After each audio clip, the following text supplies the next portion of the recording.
마의 구간이란 다시 한번 정리해 보겠습니다. 첫 번째, 국가도 기업도 아무도 도와주지 않는 시기입니다. 두 번째, 국민연금도 나오지 않습니다.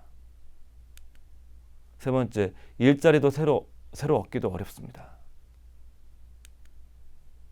그럼 돈이 많을까요?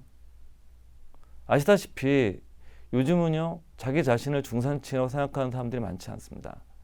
80년대만 하더라도요, 내 집 있고 나 자동차 있고 그럼 나는 중산층이라 그랬습니다. 지금은 사람들이 집이 있어도 난 중산층 아니라고 생각합니다. 우리나라 사람들이 갖고 있는 평균적으로 보게 되면은요, 그 통계청에서 조사한 가계자산 조사에 따르게 되면요, 부동산으로 한 3억 정도 가지고 있습니다. 근데 또 당연히 부채도 있겠죠. 부채가 한 5천만 원 가까이 됩니다. 금융자산 6천만 원 됩니다. 이분들이 54세에서 57세 정도에 퇴직을 합니다. 결코 이 돈도 작은 돈이 아닙니다.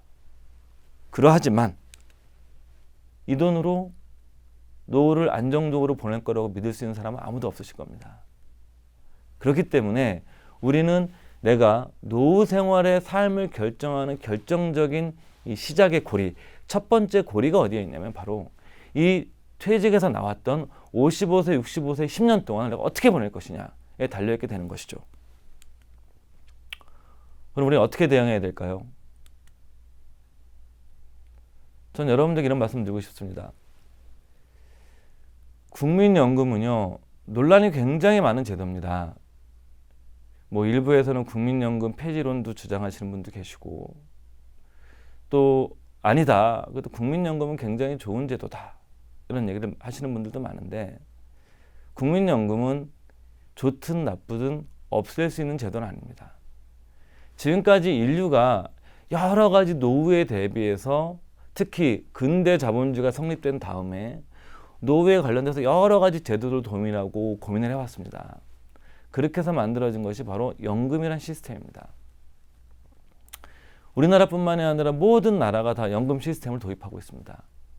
근데 또 아이러니하게도요, 어떤 나라든지 간에 연금 제도로 갖고 있는 문제가 없는 나라는 없습니다. 또 연금 제도로 인해서 갈등이 없는 나라는 없습니다. 그것이 바로 우리가 어떻게 보게 되면 연금 제도의 딜레마라고 할 수가 있는데, 그렇지만 연금 제도는 필요한 제도입니다. 우리나라는 이것을 이제 공적 연금 제도로서 국민연금을 우리나라에서는 하고 있습니다. 그렇기 때문에 여러분들 국민연금은요, 내가 만약에 장사를 하시는 분들이 아니면 사업을 하시는 분들이 부도가 나더라도 국민연금은 가압류 들어올 수가 없습니다. 그렇기 때문에 여러분들께서는 일단 국민연금은 굉장히 안정적인 보호장치가 있는 상품이다 라고 생각하시면 될 것 같고요. 두 번째는 뭐냐면 국민연금은 물가상승률을 발행한 연금을 줍니다. 만약 현재 100만 원을 받는다 그러면 10년 후에 100만 원을 받는 것이 아니라요, 10년 후에 내가 현재 100만 원의 가치가 있는 물가상승률을 감안한 돈을 주기 때문에 사실은 굉장히 내 돈의 구매력을 유지하는 데 가장 효율적인 수단 중에 하나입니다. 저도 민간금융회사에서 일하지만 민간금융회사에서 이렇게 인플레이션을 고려해서 만들어낼 수 있는 금융상품은 단 한 개도 존재하지 않습니다.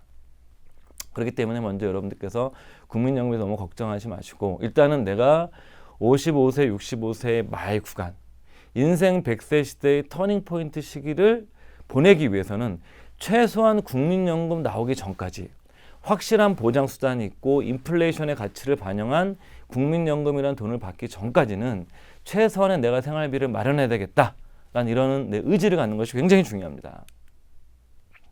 두 번째, 강제저축을 해야 됩니다. 이게 참 어려운 겁니다. 80년대까지만 하더라도요, 우리나라 가계저축률이 세계 1등이었습니다. 여러분들 요즘 우리나라 사람들이 저축을 얼마나 할 거라고 생각하십니까? 저축률이 5%가 안 됩니다.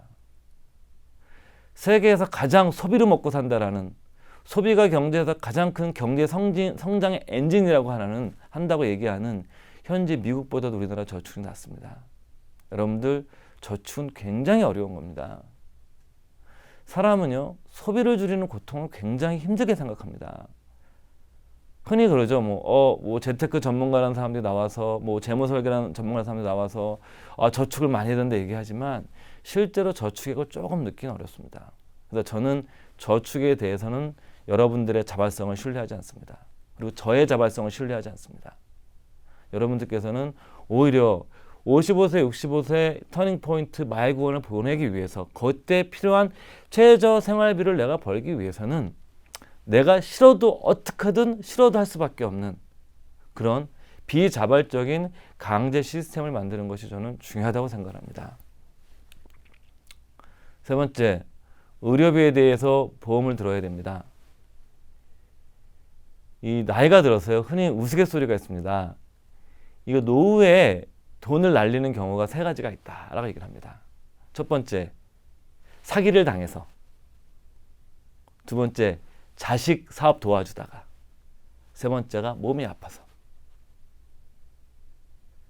그러니까 사기는 내가 어떤 건전한 판단과 금융 지식과 전문 지식을 갖추면, 전문 지식까지 아니더라도 기본적인 지식을 갖추면 안 당할 수 있습니다. 자식은 이건 좀 여러 가지 가치 문제가 있겠죠.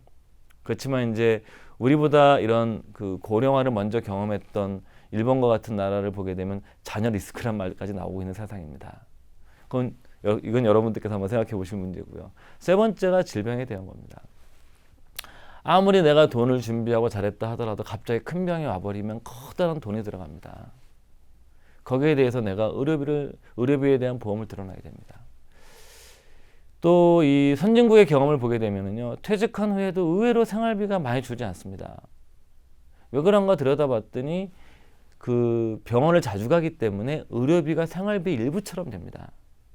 그렇기 때문에 의료비에 대해서 충분히 보험을 들어놔야 되는데, 또 한 가지 우리가 보험을 어떻게 드는 것이 가장 효과적일까요?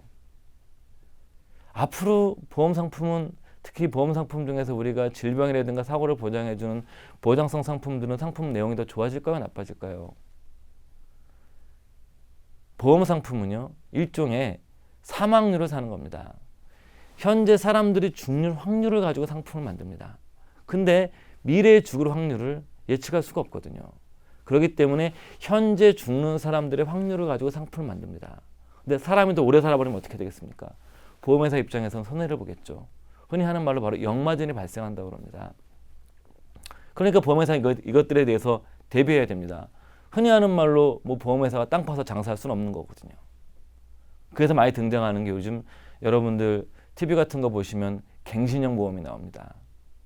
3년이나 5년 된 후로 이 보험의 보험료는 변경될 수 있습니다. 라는 이런 말을 하죠. 아니면 보장을 줄여버립니다. 제 경험을 말씀드리면 제 집사람이 몇 년 전에 갑상선 암 수술을 했습니다.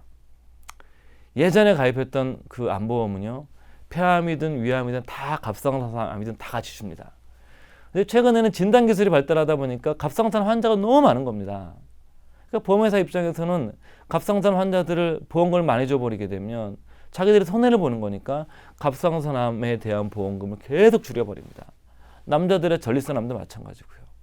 그렇기 때문에 여러분들은 뭐냐면 우리가 이 노후에 대비해서 질병이나 사고에 대해서 보험을 들 때 가장 좋은 방법은 빨리 드는 겁니다. 빨리. 왜냐하면 나이가 들면 더 보험을 들기가 어렵고, 두 번째는 보험은 사망률을 사는 것이기 때문에 보험 상품이 나빠지거나 보험료가 올라갈 수밖에 없습니다. 그래서 여러분들께서는 이 보험을 잘 들어두는 것도 우리가 55세, 65세 마의 구간을 돌파하는 하나의 방법이라는 것을 명심하실 필요가 있습니다.